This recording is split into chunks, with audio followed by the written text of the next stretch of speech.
warahmatullahi wabarakatuh. Sobat Azul rahimakumullah.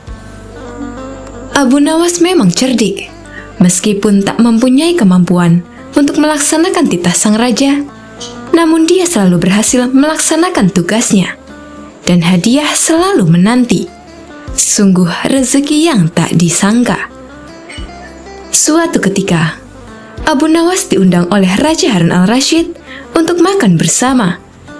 Maka berangkatlah para pengawal kerajaan untuk menjemput Abu Nawas di rumahnya. Tak berapa lama kemudian, Abu Nawas telah sampai di istana dengan pakaian sederhana. Abu Nawas langsung diajak berbincang di sebuah pendopo dengan berbagai jamuan makan lengkap dengan minuman yang segar. Melihat begitu banyaknya makanan, Abu Nawas pun sangat lahap menyantap makanan yang dihidangkan kepadanya. Sementara itu raja masih meneruskan perbincangannya dengan Abu Nawas tentang kekuasaannya. Raja Harun bercerita kepada Abu Nawas terkait dengan luasnya wilayah yang telah dipimpinnya. Namun Abu Nawas nampak tidak menggubris, malah dia sibuk dengan makanan yang tersaji di hadapannya. Tak lama kemudian, raja mulai melontarkan berbagai pertanyaan kepada Abu Nawas. "Hai Abu Nawas, kalau setiap benda ada harganya, berapakah harga diriku ini?" tanya raja. Abu Nawas yang masih dalam kondisi kekenyangan setelah makan, menjawab sekenanya tanpa berpikir panjang. Hamba kira mungkin sekitar 100 dinar saja Paduka," jawab Abu Nawas. "Terlalu sekali engkau Abu Nawas. Harga sabuku saja 100 dinar, bentak raja. "Tepat sekali Paduka. Memang yang saya nilai dari diri Paduka hanya sebatas sabuk itu saja," ujar Abu Nawas. Karena merasa tak ingin dipermalukan oleh Abu Nawas karena kecerdikannya, kali ini raja tidak mau lagi mengambil resiko dengan beradu pendapat padanya. Oleh karena itu, Abu Nawas diajak menuju ke tengah-tengah prajuritnya yang merupakan ahli bela diri dan ketangkasan. "Ayo Abu Nawas, di hadapan para prajuritku, tunjukkanlah kemampuan memanahmu. Panahlah sekali saja. Kalau panahmu dapat mengenai sasaran, hadiah akan menantimu. Tapi kalau gagal, engkau akan aku penjara," kata raja. Abu Nawas pun bergegas mengambil busur dan anak panah. Dengan memantapkan hati, Abu Nawas membidik sasaran dan mulai memanah.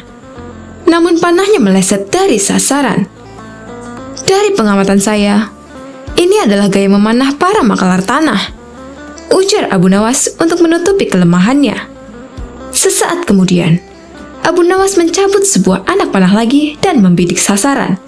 Lagi-lagi, anak panah yang dibidikkan itu melesat terlalu jauh dari sasaran. "Kalau yang ini Paduka, ini gaya juragan buah kalau sedang memanah," sahut Abu Nawas untuk menutupi kelemahannya yang kedua.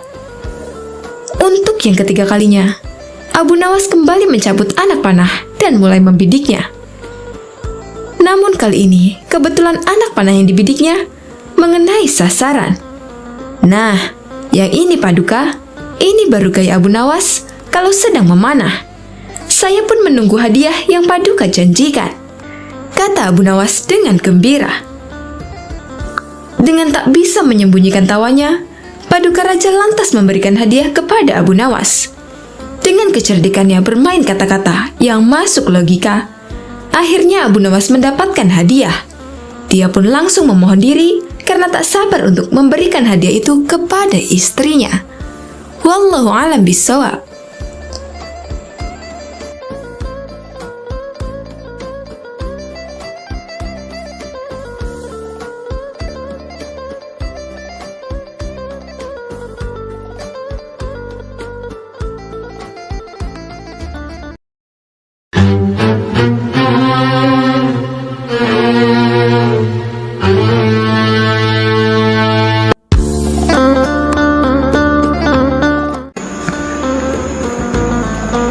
Assalamualaikum warahmatullahi wabarakatuh. Sobat Azul rahimakumullah. Abu Nawas mendengar baginda raja yang memiliki seorang menteri kepercayaan dan senantiasa mendampinginya. Menteri itu bernama Abu Jahal. Namun kepercayaan yang diberikan Baginda Raja sering dimanfaatkan oleh Abu Jahal untuk memperkaya dirinya. Terkadang dia meminta upeti kepada rakyat dengan mengatasnamakan Baginda Raja. Hal ini tentu saja membuat Abu Nawas sangat geram, tetapi tidak berani mengadukannya kepada Baginda Raja. Sebab dengan kedudukan yang dimiliki, Abu Jahal bisa saja memutarbalikkan fakta dan menuduh Abu Nawaslah pelakunya. Seiring berjalannya waktu, penasihat istana meninggal dunia. Baginda Raja sangat kehilangan dan belum bisa menemukan penggantinya. Jadi untuk sementara waktu, jabatan penasihat istana masih kosong. Belum ada yang mendudukinya. Kesempatan ini segera dimanfaatkan Abu Jahal. Ia ingin sekali menduduki jabatan tersebut. Dengan begitu, ia bisa lebih leluasa memengaruhi Baginda Raja. Segala cara Abu Jahal lakukan. Di depan Baginda Raja, Abu Jahal terus mencari muka agar terpilih menjadi penasihat istana. Tapi sayangnya, ambisi Abu Jahal ini harus kandas di tengah jalan, karena tidak berapa lama, Baginda Raja justru memilih Abu Nawas untuk jadi penasihat istana. Keputusan Baginda Raja ini tentu saja membuat Abu Jahal kecewa, sehingga ia menaruh dendam kepada Abu Nawas. Suatu hari, ketika Abu Jahal melihat Abu Nawas sedang duduk bersama Baginda Raja, timbul pemikiran di kepalanya. Seharusnya aku yang ada di tempat tersebut. Abu Nawas tidak pantas duduk di situ. Abu Nawas itu apa dia? Tidak mampu mengurus masalah kerajaan. Pantasnya dia jadi pelawak istana. Gerutu Abu Jahal dalam hatinya. Merasa kecewa dengan keputusan Baginda Raja, Abu Jahal lalu menyampaikan keberatannya. Pada suatu hari, saat Baginda Raja sedang duduk sendirian di singgasananya, Abu Jahal menghadap dan berkata, "Ampun Paduka yang mulia, hamba izin menghadap Baginda Raja." Baginda Raja terkejut melihat Abu Jahal yang tiba-tiba menghadapnya. "Ada apa Abu Jahal? Apa yang ingin kau sampaikan?" tanya Baginda Raja. "Ampun Paduka yang mulia, hamba rasa Abu Nawas tidak pantas menjabat sebagai penasihat istana. Karena menurut hamba, dia tidak tahu apa-apa soal negara. Abu Nawas itu apa keahliannya? Cuma melucu saja," tutur Abu Jahal. "Tapi, bukankah Abu Nawas terkenal cerdas? Dia juga seorang yang jujur," ujar Baginda Raja. "Apakah Paduka sudah meragukan kejujuran saya?" tanya Abu Jahal. "Bukan seperti itu. Kamu kan sudah menduduki jabatan Menteri Istana. Jadi wajar kalau Abu Nawas yang mengisi jabatan penasihat istana," jawab Baginda Raja. "Tapi hamba lebih berpengalaman Paduka yang mulia, apalagi mengenai kenegaraan. Hamba juga ahli berperang, tubuh hamba kekar dan perkasa. Lalu hamba sudah lama berbakti kepada Baginda Raja. Hamba rasa hambalah yang lebih pantas menjadi penasihat istana," ucap Abu Jahal.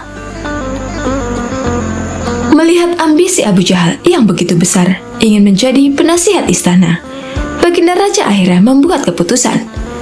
Ia ingin mengadakan sayembara antara Abu Nawas dan Abu Jahal. Maka dipanggillah Abu Nawas untuk datang ke istana. Singkat cerita, Abu Nawas pun menghadap Baginda Raja. "Ampun Paduka yang mulia, ada gerangan apa memanggil hamba?" tanya Abu Nawas. "Hai Abu Nawas, Abu Jahal sangat menginginkan jabatan penasihat istana. Dia minta supaya jabatanmu diganti olehnya. Tapi aku juga tidak mungkin memecatmu begitu saja. Biar adil, maka aku putuskan akan mengadakan sayembara untuk kalian berdua. Siapa yang menjadi pemenangnya, maka dialah yang berhak jadi penasihat istana," jelas Baginda Raja. Sejenak Abu Nawas terdiam dan berpikir, Abu Jahal pasti punya rencana busuk. Jangan sampai dia jadi penasihat istana. Bisa-bisa rakyat makin miskin, tertindas oleh kelakuannya, pikir Abu Nawas. "Ampun Paduka yang mulia, kalau boleh tahu, sayembara apa yang hendak diberikan?" tanya Abu Nawas. "Aku ingin masing-masing dari kalian membawakan 1 gentong air laut, tapi yang rasanya tawar," perintah Baginda Raja. Abu Nawas dan Abu Jahal langsung terkejut mendengar permintaan baginda raja yang aneh itu. "Sekarang pulanglah kalian berdua dan besok kembali ke sini dengan membawa air laut yang rasanya tawar," kata baginda raja. Sesampainya di rumah, Abu Nawas terus memikirkan dan mencari tahu keberadaan laut yang airnya tawar. Mana ada air laut yang rasanya tawar? Orang secerdik apapun tidak akan bisa melakukannya, pikir Abu Nawas. Sementara itu Abu Jahal mulai berbuat curang. Ia memasukkan air sumur ke gentong untuk dibawanya ke istana. Baginda raja pasti percaya, meskipun aku berkata bohong, karena aku tahu aku adalah menterinya yang paling dipercaya, kata Abu Jahal dalam hatinya. Keesokan harinya, Abu Nawas dan Abu Jahal datang ke istana dengan membawa gentong masing-masing. "Bagaimana? Apa kalian sudah mendapatkan airnya?" tanya baginda raja. "Sudah, Paduka yang mulia," jawab Abu Jahal dan Abu Nawas serempak. Kemudian Abu Jahal maju lebih dulu, menyerahkan gentongnya. "Ini Paduka, air laut permintaan Paduka," ucap Abu Jahal.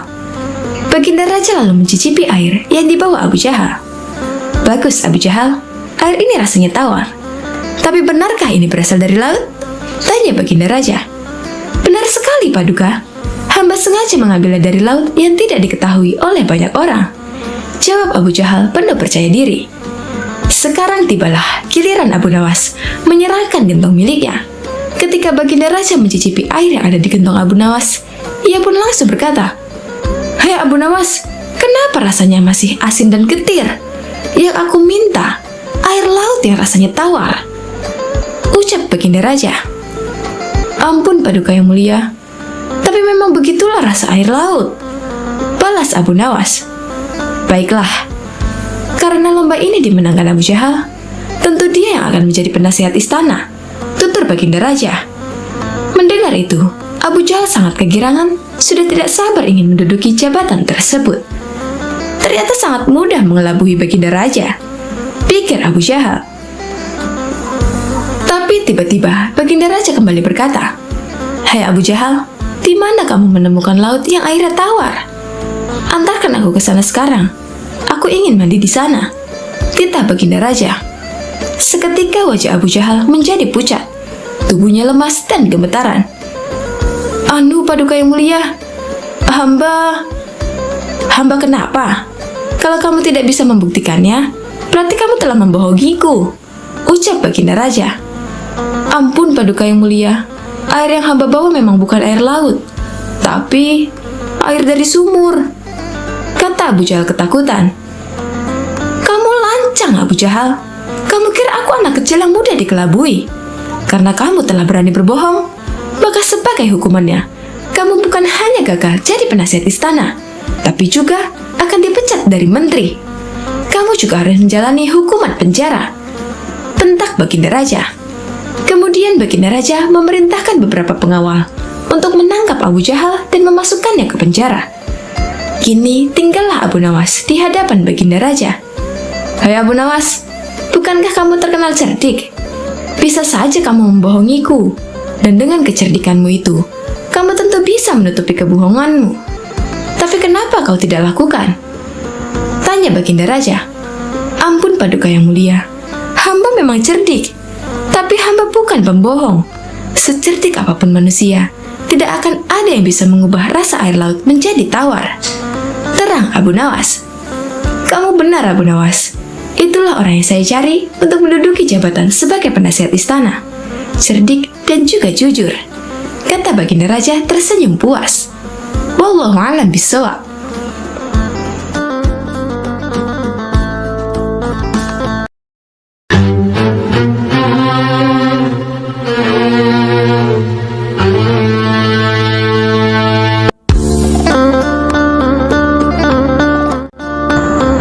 Assalamualaikum warahmatullahi wabarakatuh.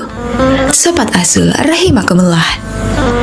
Abu Nawas adalah seorang ulama besar yang terkenal dengan kecerdasannya dan dipercaya sebagai wali Allah.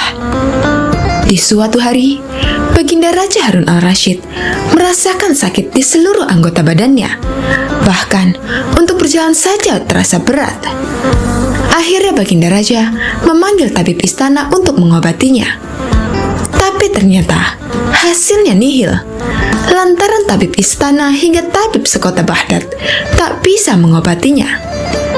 Akhirnya Raja Harun al-Rasyid membuat sayembara untuk para tabib agar bisa menyembuhkan penyakitnya. Barang siapa yang bisa mengobati penyakit Baginda Raja akan diberi hadiah uang emas yang banyak. Sayembara tersebut pun menyebar di seluruh kota. Banyak para tabib yang akhirnya ikut mengadu nasib untuk mengobati Baginda Raja. Abu Nawas yang mendengar sayembara itu pun tertarik untuk mencobanya. Padahal ia sama sekali tidak mempunyai kemampuan untuk mengobati. Hari yang ditunggu pun telah tiba. Abu Nawas menghadap Raja untuk mencoba mengobatinya. Abu Nawas, rupanya engkau ikut pula dalam sayembara yang kuadakan ini, kata Raja. Benar, Baginda, kata Abu Nawas. Apa kamu bisa mengobati penyakitku ini? Tanya Raja Harun al-Rasyid. Hamba akan mencobanya, Baginda. Hamba akan mencoba menerapkan cara-cara yang belum pernah dilakukan oleh tabib lainnya, jawab Abu Nawas meyakinkan. Abu Nawas kemudian meminta Raja Harun al-Rasyid untuk menerangkan penyakit apa yang dideritanya, agar bisa memberikan tindak lanjut. Baginda Raja Harun al-Rasyid pun menerangkan jika tubuhnya terasa nyeri, tangan dan kakinya terasa pegal-pegal. Setelah memeriksa, Abu Nawas tak langsung mengobatinya. Ia meminta waktu 2 hari kepada Raja Harun al-Rasyid untuk meramu resep obat terbaik untuknya. Di bawah pohonnya rindang, Abu Nawas terus berpikir resep untuk sang Baginda. Maklum saja, Abu Nawas bukanlah tabib, sehingga ia pun bingung harus memberikan resep apa untuk Baginda Raja. Sambil duduk dan berpikir, dari kejauhan ia melihat seorang kakek tua yang masih sibuk sendirian memetik buah-buahan di kebun kurma. Abu Nawas yang heran langsung mendekati kakek tersebut. Setelah bercakap-cakap dengan kakek tersebut, Abu Nawas mendapat jawaban. Kakek tersebut menjadikan aktivitas memetik buah sebagai kesibukan. Jika tak ada kesibukan tersebut, malah merasa badannya pegal-pegal. Dari pertemuan tersebut, akhirnya Abu Nawas menemukan penyebab sakitnya Baginda Raja. Esok harinya, Abu Nawas pun menghadap Baginda Raja Harun al-Rasyid. Hai Abu Nawas, belum 2 hari kau sudah menghadapku. Mana obat untukku? Tanya Raja Harun al-Rasyid. Maafkan hamba, Baginda. Kali ini, hamba datang belum membawa obat yang dapat Baginda minum. Sebab obat yang bisa menyembuhkan Baginda hanya telur unta. Baginda harus cari telur unta itu sendiri, karena jika tak dicari sendiri, maka khasiatnya akan hilang. Terang Abu Nawas. Kalau itu yang kau sarankan, baiklah, aku akan segera mencarinya, jawab Baginda Raja. Dengan sekuat tenaga, Raja Harun al-Rasyid mencoba mencari telur unta di pasar. Para pedagang pun terheran, bukankah unta itu beranak bukan bertelur? Tapi mereka tak berani mengatakan hal itu sebab yang mencari adalah Baginda Raja. Setelah berkeliling kota dan tak menemukan satupun penjual telur unta, Harun al-Rasyid bertemu nenek tua yang menjelaskan jika unta tak bertelur tapi beranak. Baginda Raja lantas tersadar jika ia baru dibohongi oleh Abu Nawas. Sampai di istana, Raja Harun al-Rasyid merasa kelelahan setelah perjuangannya mencari telur unta dengan berjalan kaki. Baginda Raja pun akhirnya tertidur pulas karena kelelahan. Esok harinya, Baginda Raja tampak segar bugar, dan anehnya sakit yang diderita hilang begitu saja. Ia lalu menyuruh para pengawal untuk meminta Abu Nawas segera menghadapnya. Tak lama kemudian, Abu Nawas pun menghadap. Bagaimana Baginda? Apakah Baginda telah menemukan telur unta yang hamba ajukan? Tanya Abu Nawas setelah memberikan salam kedatangan. Rupanya, engkau telah mempermainkanku ya? jawab Baginda. Apa yang Baginda maksud? Tanya Abu Nawas. Engkau menyuruhku mencari telur unta, padahal unta tak bertelur, melainkan beranak, terang Raja Harun al-Rasyid. Abu Nawas kemudian menceritakan pertemuannya dengan kakek tua, hingga ia memperoleh hikmah bahwa anggota badan yang tak pernah digerakkan akan membuat orang sakit. Pengalaman itulah yang ingin diterapkan Abu Nawas kepada bagindanya, supaya Baginda Raja tidak hanya memerintah tetapi juga bergerak. Tentu saja Baginda tidak akan menemukan telur unta, sebab tidak akan mungkin ada unta yang bertelur. Tapi, bukankah Baginda sekarang sudah merasa lebih enakan? Tanya Abu Nawas setelah memberikan penjelasan. Benar? Apa yang kau katakan itu benar, Abu Nawas? Jawab Raja yang tak lagi marah mendengar jawaban Abu Nawas. Bahkan aku semalam dapat tidur dengan pulas sekali. Lanjut Baginda Raja. Kalau begitu, betul jika ada pepatah yang mengatakan, tidak ada kelezatan kecuali setelah kepayahan, sahut Abu Nawas. Mendengar hal itu, Raja Harun al-Rasyid pun tertawa dan geleng-geleng kepala atas kecerdikan Abu Nawas.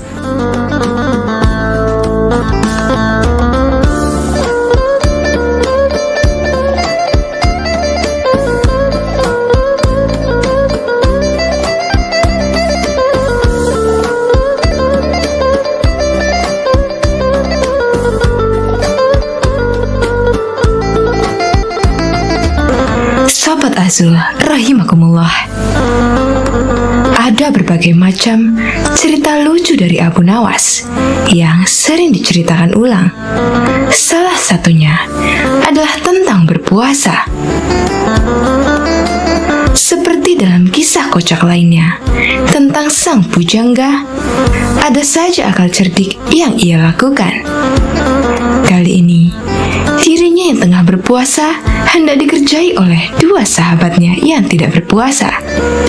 Kira-kira, akal seperti apakah yang ia lakukan untuk menghadapi kedua sahabatnya itu? Daripada penasaran, langsung saja kita simak cerita lucu Abu Nawas tentang berpuasa. Al-Kisah. Pada suatu siang di bulan Ramadan, rumah Abu Nawas dikunjungi oleh kedua sahabatnya. Layaknya umat Islam lain, ia juga berpuasa. Namun tidak begitu dengan kedua temannya. Kedua sahabatnya itu datang ke rumah sang pujangga dengan tujuan untuk bersekongkol mengerjainya. Assalamualaikum, ucap kedua sahabat nyaris bersamaan. Abu Nawas, mengapa kamu di rumah saja? Ayo kita ngabuburit. Tanpa berpikir apa-apa, Abu Nawas mengiyakan ajakan mereka untuk mengisi waktu sembari menunggu berbuka puasa. Namun, siapa sangka kedua temannya itu justru mengajaknya pergi ke sebuah tempat makan. Karena kebaikan hatinya, sang pujangga Arab itu tidak protes sama sekali. Ia ikut saja masuk ke dalam tempat makan tersebut. Meskipun begitu, karena tengah berpuasa, ia bertekad tidak akan ikut makan. Untungnya, kedua temannya itu membeli makan untuk dibawa pulang, bukan makan di tempat. Rupanya, kedua temanku ini sangat menghormatiku yang sedang berpuasa. Meskipun tidak berpuasa, tapi mereka tidak makan langsung di tempat makan itu, melainkan membawa makanannya pulang, pikir Abu Nawas. Setelah selesai membeli makanan, mereka bertiga menuju ke rumah salah seorang sahabat. Kebetulan saja, ketika sampai di sana, azan maghrib baru saja berkumandang. Wah, sudah waktunya berbuka puasa, ucap Abu Nawas. Batalkan saja dahulu puasamu dengan minum, ucap salah satu temannya. Sang pujangga pun segera minum, kemudian menunggu ditawari makan bersama. Jangan lupa sholat dulu, ucap temannya yang lain. Nanti kamu ketinggalan jatah waktu sholat maghrib. Benar juga, jawab Abu Nawas. Ia kemudian mengambil air wudhu dan menjalankan ibadah sholat maghrib. Seusai sholat, ia kembali menemui kedua sahabatnya sambil berpikiran, kali ini akhirnya ia bisa makan. "Mengapa kamu tidak mengaji Al-Quran?" tanya temannya. "Mumpung perutmu masih kosong, lebih baik kamu mengaji dahulu. Takutnya, nanti kalau sudah kenyang, kamu jadi mengantuk." Lama-kelamaan, penyair dari Persia itu merasa jengkel. Ia merasa kalau kedua sahabatnya itu sedang mengerjainya. Meskipun begitu, ia tetap menurut dan mengaji Al-Quran. Kemudian, apakah setelah mengaji, akhirnya ia bisa makan? Tentu saja tidak. "Abu Nawas, sekarang mari kita lompat tidur," ucap salah satu temannya. "Esok pagi yang memiliki mimpi paling indah akan bisa memakan makanan ini." Bukannya mengajak makan, temannya itu justru mengajak lompat tidur. Tentu saja saat itu ia benar-benar sadar kalau ia sedang dikerjai oleh teman-temannya. Meskipun marah, tokoh yang hidup di abad ke-8 ini tetap menyanggupi perlombaan yang tidak masuk akal tersebut. Ia dan kedua sahabatnya tidur malam itu juga. Dan keesokan harinya, setelah bangun tidur, mereka pun kembali berkumpul untuk membicarakan mimpi yang mereka dapatkan semalam. Salah satu dari teman Abu Nawas memulai ceritanya. "Semalam, aku bermimpi sangat indah sekali. Di dalam mimpi itu, aku memiliki rumah mewah, mobil mewah, uang yang banyak, dan pesawat pribadi. Hidupku pokoknya sangat sempurna." Teman yang lain menganggukkan kepalanya beberapa kali ketika mendengar cerita itu. "Mimpimu memang indah, sahabat," ucapnya kemudian. "Tapi egois sekali. Kalau aku semalam justru bermimpi kalau negeriku ini tidak punya hutang. Infrastrukturnya berkembang dengan baik. Jalan-jalan yang mulus, pelabuhan selalu lancar, ongkos transportasi murah, dan semua rakyatnya begitu sejahtera hingga aku tak bisa menemukan orang yang berhak menerima zakat."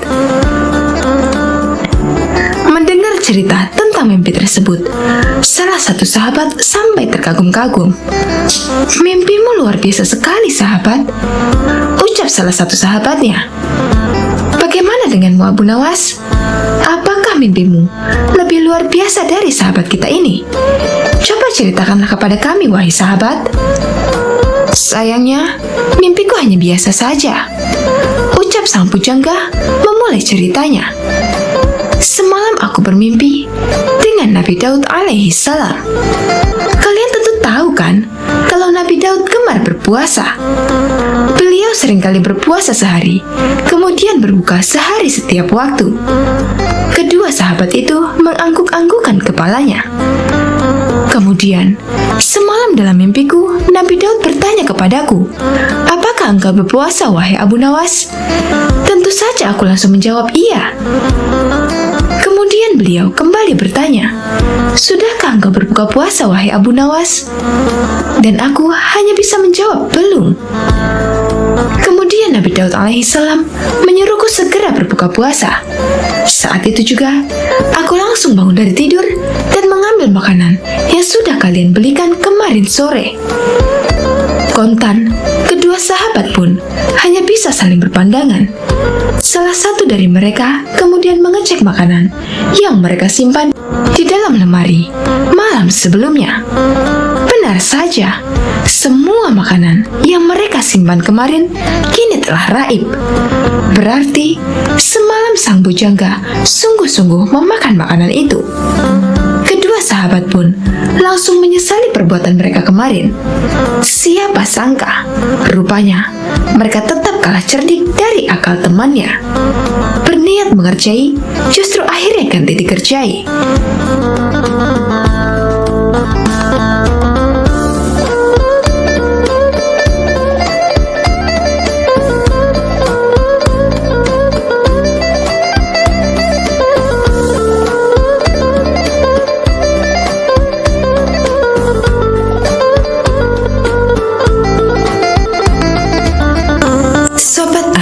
Rahimakumullah.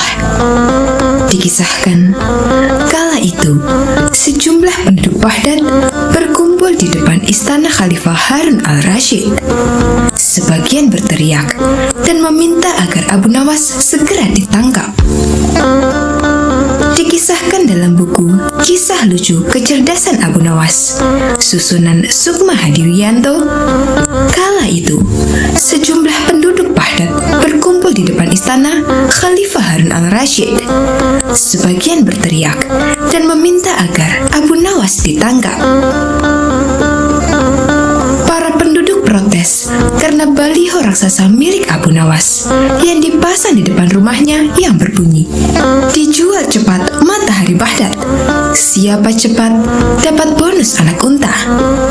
Penduduk lainnya merasa panik dan kasak-kusuk di depan istana. Mereka takut sekaligus bingung. Jika matahari Baghdad dijual, maka bagaimana mereka bisa hidup? "Abu Nawas, kamu serius mau menjual matahari?" tanya Khalifah Harun al-Rashid sambil mengamati massa yang membludak di depan istananya. "Benar, Baginda. Supaya kita bisa ikut cara mereka menggunakan otak," jawab Abu Nawas. "Maksudnya?" Khalifah kembali bertanya. "Begini, Baginda. Apakah Baginda senang infrastruktur di Baghdad terbangun hebat di zaman Baginda? Baginda bangga bisa menjadi teladan untuk rakyat bahwa selama menjabat jadi khalifah, Baginda tidak korupsi.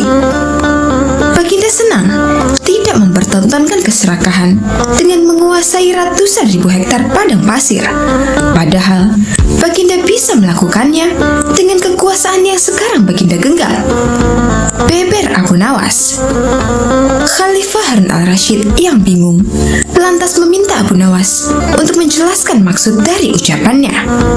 "Abu Nawas, coba ke inti masalah. Jika Baginda turun dan tanya massa yang sekarang berdemonstrasi itu, ketahuilah bahwa mereka akan menjawab, 'Buat apa bangun infrastruktur? Infrastruktur tidak bisa dimakan.' Jadi, jalan-jalan mulus yang Baginda bangun selama ini, puluhan bendungan yang Baginda banggakan, lapangan terbang, rel kereta api di Koramabad, pasar-pasar di Kirkuk, itu semua percuma, tidak bisa dimakan," kata Abu Nawas menjelaskan. Khalifah Harun al-Rashid pun terdiam. Baginda bangga tidak korupsi. Anak Baginda jual pisang goreng. Itu malah membuat mereka marah dan cemburu. Buat mereka, Baginda mestinya korupsi agar mereka tak repot-repot lagi bikin isu tak masuk akal. Misalnya, Baginda keturunan Mongolia. Baginda memusuhi ulama. Baginda membiarkan partai Bands yang sudah dilarang tumbuh lagi. Wah, pokoknya banyak Baginda. Lalu, apa hubungannya dengan menjual matahari? Tanya Khalifah Harun al-Rashid. Abu Nawas kemudian menjelaskan apa yang dianggap Khalifah Harun sebagai prestasi nasional justru dianggap pemborosan dan membebani negara karena mereka terbiasa melihat prestasi yang ada di ruang gelap. Di ruang gelap, gadis cantik tak terlihat. Sebatang emas bisa dianggap besi. Tapi, kalaupun mata mereka tak melihat di ruang gelap, bukankah telinga mereka dapat mendengar? Hati mereka terbuka. Bagaimana mungkin mereka menuduhku memusuhi ulama, padahal wakilku sekarang adalah ulama besar? Jikapun mereka tak suka aku, bukankah kepada mereka sekarang aku sodorkan ulama yang dulu mereka klaim mereka bela? Mengapa sekarang mereka tinggalkan? Abu Nawas kemudian berkata, "Baginda, itulah enaknya melihat dunia di ruang gelap sambil terbalik. Kita bisa menikmati apa yang mereka nikmati selama ini. Baginda tidak capek berpikir rasional." Khalifah Harun al-Rashid kembali terdiam. Abu Nawas lanjut menjelaskan, "Percayalah Baginda, hanya dengan melihat segala sesuatu di kegelapan, Baginda akan paham mengapa selama ini mereka melihat infrastruktur megah, pemerataan pembangunan di daerah tertinggal, semuanya sama sekali tidak berguna karena tak bisa dimakan. Mohon jangan katakan, infrastruktur memang tak bisa dimakan. Tapi dengan infrastruktur, kita semakin mudah mencari makan. Itu cara berpikir rasional dan normal, Paduka. Masa di depan istana semakin membludak. Khalifah Harun al-Rashid masih terdiam. Ia lantas memberi isyarat membenarkan ucapan Abu Nawas. Jadi, boleh saya menjual matahari? Kisah ini menunjukkan bahwa Abu Nawas sebagai pribadi yang cerdas dan peduli. Mimpi tak akan nyata karena keajaiban. Butuh keringat, kebulatan tekad, dan kerja keras untuk mewujudkannya.